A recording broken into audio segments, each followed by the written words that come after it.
जय माता दी। आज दिनांक है 22 जनवरी गुरुवार और आज माघ मास गुप्त नवरात्रि का चौथा दिन है। गुप्त नवरात्रि के चौथे दिन महाविद्या, माँ भुवनेश्वरी और माँ कुष्मांडा की पूजा का विशेष महत्व बताया गया है। तो आज की इस वीडियो में आप सुनेंगे माँ भुवनेश्वरी की संपूर्ण कथा और साथ ही श्री दुर्गा कवच का हिंदी पाठ भी। माँ भुवनेश्वरी 10 महाविद्याओं में चतुर्थ स्वरूप की महाविद्या मानी जाती है। माँ भुवनेश्वरी को तीनों लोकों की ईश्वरी कहा गया है। माँ भुवनेश्वरी साक्षात पूरे संसार को धारण करती है और उसका पालन पोषण करती है। माँ भुवनेश्वरी को जगत माता और जगत धात्री के नाम से भी पुकारा जाता है।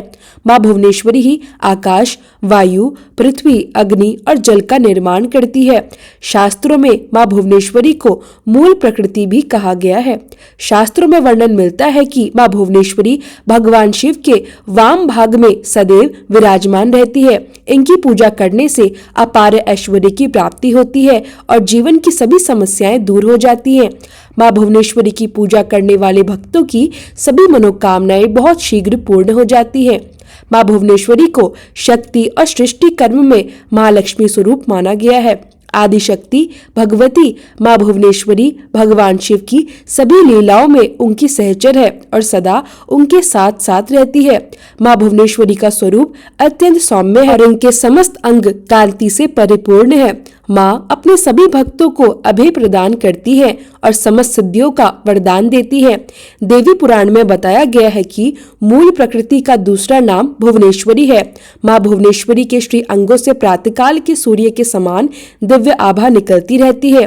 माँ अपने मस्तक पर चंद्रमा का मुकुट धारण करती है। माँ के 3 नेत्र है और उनके मुख पर सदैव मंद मंद मुस्कान छाई रहती है। माँ भुवनेश्वरी देवी के 4 भुजाओं में पाश, अंकुश, वर मुद्रा तथा अभय मुद्रा विराजमान रहती है। गुप्त नवरात्रि में माँ भुवनेश्वरी की पूजा करने के लिए सबसे पहले स्नान करने के बाद साफ स्वच्छ वस्त्र धारण करें। आज के दिन आप लाल, हरे या नारंगी रंग के वस्त्रों का प्रयोग कर सकते हैं। अब किसी एकांत कमरे में या अपने घर के पूजा कक्ष में पूर्व दिशा की ओर मुख करके बैठ जाए। पूजा के लिए हमेशा उसी आसन का प्रयोग करें। अब अपने सामने लकड़ी की चौकी रखें, उस पर साफ वस्त्र बिछाकर गंगा जल छिड़क कर शुद्ध कर ले। अब एक प्लेट रखें और रौली से त्रिकोण का निर्माण करें। इस त्रिकोण में अखंडित अक्षत भर दे। अब उन अक्षतों पर सिद्ध प्राण प्रतिष्ठा युक्त भुवनेश्वरी यंत्र की स्थापना करें। भुवनेश्वरी यंत्र के समक्ष अक्षत की 10 ढेरियां बनाएं। इन ढेरियों के ऊपर क्रमशः एक एक लघु नारियल स्थापित करें। अब इन सभी लघु नारियल पर क्रमशः रौली का तिलक लगाएं। इसके बाद भुवनेश्वरी यंत्र के समक्ष शुद्ध घी का दीपक प्रज्वलित करें और यंत्र का पूजन कर ध्यान करें। अब दोनों हाथ जोड़कर सच्चे मन से माँ भुवनेश्वरी का ध्यान करें। धूप, दीप, अक्षत, पुष्प आदि से विधि पूर्वक पूजा करें। इसके बाद भुवनेश्वरी महाविद्या मंत्र का जाप करें। आप ओम देवी भुवनेश्वरी नमः इस मंत्र का जाप कर सकते हैं या फिर उदित धाती बंधु किरीट तुंग कुचा नाम नयन नेत्र युक्ता मेमेर मुखी वरदाजिनी इस मंत्र का यथासंभव जाप कर सकते हैं। मंत्र का जाप हमेशा सफेद हकीक की माला से ही करना चाहिए। यदि आप मंत्र का जाप नहीं कर पा रहे हैं तो आप सच्चे मन से माँ भगवती महाविद्या माँ भुवनेश्वरी से प्रार्थना कर सकते हैं। उनसे अपनी मनोकामना पूर्ति की विनती कर सकते हैं और उनका ध्यान कर सकते हैं। यदि आप चाहें तो माँ भुवनेश्वरी की पूजा किसी शिव मंदिर में जाकर भी कर सकते हैं। इसके लिए सबसे पहले शिव मंदिर में जाकर षोडश उपचार विधि से माँ भुवनेश्वरी का पूजन करें। अब गाय के घी का दीपक जलाएं, कपूर और धूप जलाएं। माँ भुवनेश्वरी को सफेद पुष्प, चंदन, अक्षत और इत्र अर्पित करें। दूध और शहद अर्पित करें। साथ ही मावे का या मावे से बनी मिठाई का भोग लगाएं। इसके बाद ओम श्री भुवनेश्वरी नमः इस मंत्र का 108 बार जप करें। माँ भुवनेश्वरी की पूजा संपन्न होने के बाद माँ को अर्पित भोग किसी भी सुहागिन महिला को दे सकते हैं और यदि यह संभव न हो तो माँ पार्वती जी के चरणों में यह प्रसाद अर्पित करें। यदि आप ऐश्वर्य की प्राप्ति करना चाहते हैं तो माँ भुवनेश्वरी का यह पूजन अत्यंत फलदायी माना गया है। तो माँ भुवनेश्वरी पर रात रानी का इत्र अर्पित करें। पारिवारिक समस्याओं को दूर करने के लिए माँ भुवनेश्वरी को 12 सफेद पुष्प अर्पित करें।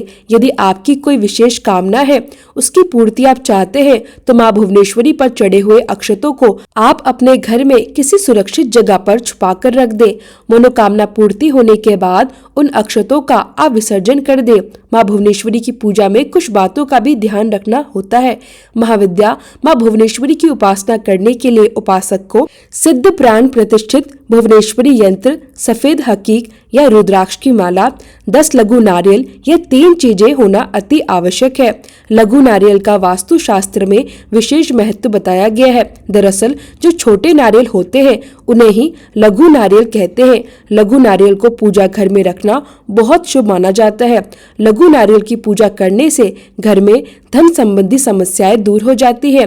माँ भुवनेश्वरी की साधना हमेशा सुबह 4 बजे से 6 बजे के बीच या रात में 10 बजे के बाद करनी चाहिए। माँ की पूजा करने के बाद भुवनेश्वरी कवच का पाठ अवश्य करना चाहिए। माँ भुवनेश्वरी की यह साधना 11 दिनों की होती है। जो तांत्रिक लोग होते हैं उनके लिए ये नियम है, लेकिन जो लोग केवल गुप्त नवरात्रि की बहुत ही सरल आसान विधि से व्रत रख रहे हैं, उन्हें केवल सरल विधि से माँ भुवनेश्वरी की पूजा बाकी दिनों की तरह करनी चाहिए। माँ भुवनेश्वरी की साधना करते समय उपासक को पूरी आस्था के साथ सभी नियमों का पालन करना चाहिए। साधक को माँ भुवनेश्वरी की साधना उपासना से जुड़ी सभी जानकारियों को पूर्ण रूप से गोपनीय रखना चाहिए, गुप्त रखना चाहिए, नहीं तो पूजा सफल नहीं होती है। 11 दिनों के बाद पूजा संपन्न करने के बाद भुवनेश्वरी यंत्र को अपने घर के मंदिर या तिजोरी में लाल वस्त्र से बांधकर 1 साल के लिए रख देना चाहिए। पूजा में इस्तेमाल की गई सभी सामग्री को नदी में प्रवाहित कर देना चाहिए या किसी पीपल के वृक्ष के नीचे गड्ढा खोदकर दबा देना चाहिए।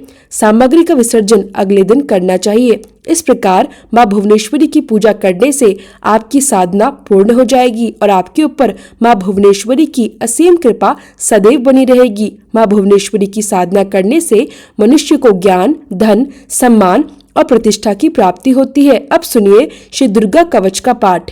18 महापुराणों में से एक मार्कंडेय पुराण के अंदर देवी कवच के श्लोक अंतर्भर्ती का हिस्सा है। देवी कवच को भगवान ब्रह्मा जी ने ऋषि मार्कंडेय को सुनाया था। महर्षि मार्कंडेय ने कहा, संसार में जो गुप्त हो और जो मनुष्य की सब प्रकार से रक्षा करता हो और जो आपने किसी को भी आज तक ना बताया हो, वह कवच मुझे बताइए। श्री ब्रह्मा जी कहने लगे, अत्यंत गुप्त और सब प्राणियों की रक्षा करने वाला, सबका भला करने वाला कवच मुझसे सुनो। प्रथम शैलपुत्री, दूसरी ब्रह्मचारिणी, तीसरी चंद्रघंटा, चौथी कुष्मांडा, 5वीं स्कंदमाता, 6ठी कात्यायनी, 7वीं कालरात्रि, 8वीं महागौरी और 9वीं सिद्धिदात्री। यह देवी की 9 मूर्तियां हैं। यह नव दुर्गा कहलाती है। आग में जलता हुआ, रण में शत्रु से घिरा हुआ, विश्व संकट में हुआ मनुष्य अगर देवी दुर्गा के नामों का स्मरण करे तो उसको कभी भी हानि नहीं हो सकती। रण में उसके लिए कुछ भी आपत्ति नहीं होती और ना ही उसे किसी प्रकार का कोई दुख या डर होता है। हे देवी, जिसने श्रद्धा पूर्वक तुम्हारा स्मरण किया है उसकी वृद्धि होती है और जो तुम्हारा चिंतन करते हैं उनकी तुम संदेह रक्षा करने वाली हो। चामुंडा प्रेत पर, वाराही भैंसे पर, रौदी हाथी पर, वैष्णवी गरुड़ पर अपना आसन जमाती है। महेश्वरी बैल पर, कुमारी मोर पर और हाथ में कमल लिए हुए विष्णुप्रिया लक्ष्मी जी कमल के आसन पर विराजमान है। बैल पर बैठी हुई ईश्वरी देवी ने श्वेत रूप धारण कर रखा है और सब प्रकार के आभूषणों से विभूषित ब्राह्मी देवी हंस पर बैठती है। इस प्रकार यह सब देवियां सब प्रकार के योगों से युक्त और अनेक प्रकार के रत्न धारण किए हुए हैं। भक्तों की रक्षा के लिए संपूर्ण देवियां रथ में बैठी और क्रोध से भरी हुई दिखाई देती है तथा चक्र, गदा, शक्ति, हल, मूसल, खटक, तोमर, पशु, पाश, भाला और त्रिशूल जैसे उत्तम शस्त्रों को दैत्यों के नाश के लिए और भक्तों की रक्षा करने के लिए धारण किए हुए हैं। हे महारुद्र, अत्यंत घोर पराक्रम, महान बल और महा उत्साह वाली देवी, आपको मैं नमस्कार करता हूँ। हे देवी, आपका दर्शन दुर्लभ है और आप शत्रुओं के भय को दूर करने वाली है। हे जगदम्बिके, मेरी रक्षा करो। पूर्व दिशा में ऐद्री शक्ति मेरी रक्षा करो। अग्निकोण में अग्नि शक्ति, दक्षिण दिशा में वाराही देवी और नेतृत्व कोण में खटक धारिणी देवी मेरी रक्षा करे। पश्चिम दिशा में वारुणी, वायु कोण में मृगवाहिनी, उत्तर दिशा में कुमारी और ईशान कोण में शूलधारिणी देवी मेरी रक्षा करे। ब्राह्मणी ऊपर की ओर से मेरी रक्षा करे और वैष्णवी देवी नीचे की ओर से मेरी रक्षा करे। और इसी प्रकार शव पर बैठी चामुंडा देवी दसों दिशाओं में मेरी रक्षा करे। जया देवी आगे, विजया पीछे की ओर, अजिता बाई ओर, अपराजिता दाहिनी ओर मेरी रक्षा करे। उगोदिनी देवी शिखा की रक्षा करे तथा उमा मेरे मस्तक पर विराजमान होकर मेरी रक्षा करे। इसी प्रकार ललाट की माला धरी देवी रक्षा करे और यशस्विनी देवी मेरी भोह की रक्षा करे। भोह के मध्य भाग में त्रिनेत्रा नथु की यम घंटा देवी रक्षा करे। नेत्र के मध्य में शंखनी देवी और द्वारवासिनी देवी कानों की रक्षा करे। कपोल की कालिका देवी और कानों के मूल भाग की भगवती शंकरी रक्षा करे। सुगंधा नासिका में और चर्चिका ऊपर के होठ में, अमृत कला नीचे के ओठ की सरस्वती देवी जीभ की रक्षा करे। कुमारी देवी दांतों की और चंडिका कंठ प्रदेश की रक्षा करे। चित्र घंटा गले की घाटे की और महामाया ताल की रक्षा करे। कामाक्षी देवी ठोड़ी की और सर्वमंगला मेरी वाणी की रक्षा करे। भद्रकाली गर्दन की और धनुधरी पीठ के मेरुदंड की रक्षा करे। कंठ के बाहरी भाग की नीलग्रीवा और कंठ की नली की नलकुबरी रक्षा करे। दोनों कंधों की खटक और व्रजधारिणी मेरी दोनों बाहों की रक्षा करे। दोनों हाथ की दंडिनी की रक्षा अंबिका देवी करे। शूलेश्वरी देवी संपूर्ण नखों की, कुलेश्वरी देवी मेरी कुक्षी की रक्षा करे। महादेवी दोनों स्तनों की और शोकवीना देवी मेरे मन की रक्षा करे। ललिता देवी हृदय की और शूलधारिणी उदर की रक्षा करे। कामिनी देवी नाभि की, गुहेश्वरी गुहा भाग की, पूतना और कामिका लिंग की और महिषवाहिनी गुदा की रक्षा करे। संपूर्ण कामनाओं को पूर्ण करने वाली महाबला देवी दोनों जंघा की रक्षा करे। विद्यावासिनी दोनों घुटने की और तेजस्वी श्री देवी दोनों पांवों की पृष्ठभाग की, श्रीधरी पांवों की उंगलियों की, तलवासिनी तलवों की रक्षा करे। दृष्टा कराली देवी नखों की, उदर केशनी केशों की, बागेश्वरी वाणी की रक्षा करे।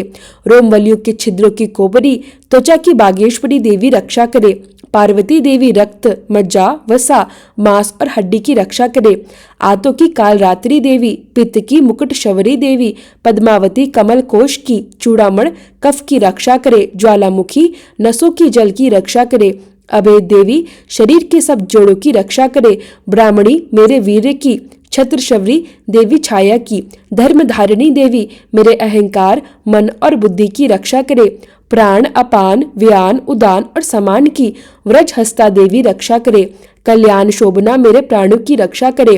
रस, रूप, गंध, शब्द और स्पर्श इन विषयों का अनुभव करते समय योगिनी देवी मेरी रक्षा करे तथा सत्वगुण, रजोगुण और तमोगुण की रक्षा नारायणी देवी करे। आयु की रक्षा वाराही देवी करे। वैष्णवी धर्म की, चक्रण देवी मेरे यश, कीर्ति, लक्ष्मी, धन और विद्या की रक्षा करे। इंद्राणी मेरे शरीर की रक्षा करे और हे चंडी आप मेरे पशुओं की रक्षा करे। महालक्ष्मी मेरे पुत्रों की रक्षा करे और भैरवी मेरी पत्नी की रक्षा करे। राजा के दरबार में महालक्ष्मी तथा सब और व्यापत रहने वाली विजया देवी चारों ओर से मेरी रक्षा करे। जो स्थान रक्षा से रहित हो और जो कवच में रह गया हो उसकी पापों का नाश करने वाली जयंती देवी रक्षा करे। अपना शुभ चाहने वाले मनुष्य को बिना कवच के एक पल भी कहीं नहीं जाना चाहिए, क्योंकि कवच रखने वाला मनुष्य जहाँ जहाँ भी जाता है वहाँ वहाँ उसे अवश्य धन लाभ होता है और वह सफलता प्राप्त करता है। वह जिस अभीष्ट वस्तु की इच्छा करता है वह उसको इसी कवच के प्रभाव से अवश्य मिलती है। वह इसी संसार में महा ऐश्वर्य को प्राप्त होता है। कवचधारी मनुष्य निर्भय होता है और वह तीनों लोकों में माननीय होता है। देवी का यह कवच देवताओं के लिए भी अत्यंत दुर्लभ है। जो प्रतिदिन नियम पूर्वक तीनों संध्या के समय श्रद्धा के साथ इसका पाठ करता है उसे देव शक्ति प्राप्त होती है। वह तीनों लोकों को जीत सकता है और अकाल मृत्यु से रहित होकर 100 वर्षों तक जीवित रहता है। उसकी लता, चर्म रोग, विस्फोटक आदि समस्त व्याधियां समूल नष्ट हो जाती है। स्थावर, जंगम तथा कृत्रिम विष दूर होकर उनका कोई असर नहीं होता। समस्त अभिचार प्रयोग, यंत्र मंत्र आदि हृदय में धारण करने पर नष्ट हो जाते हैं। पृथ्वी पर विचरण करने वाले भूचर, नभचर, जलचर प्राणी, निम्न कोटि के देवता, कुल देवता, डाकिनी, शाकिनी, यक्ष, गंधर्व, राक्षस, ब्रह्मा राक्षस, बेताल, कुष्मांड और भैरव आदि उस मनुष्य को देखकर भाग जाते हैं। इस कवच के धारण करने से मन और तेज बढ़ता है। जो मनुष्य इस कवच का पाठ करके सप्तशती चंडी का पाठ करता है, उसका यश जगत में विख्यात होता है। पुत्र पौत्र परंपरा बनी रहती है। देहांत के बाद वह परम पद को प्राप्त करता है और अंत में भगवान शंकर के साथ आनंद करता हुआ परम मोक्ष को प्राप्त होता है। श्री दुर्गा कवच पाठ समाप्त। प्रेम से बोलिए दुर्गा माता की जय, नव दुर्गा की जय।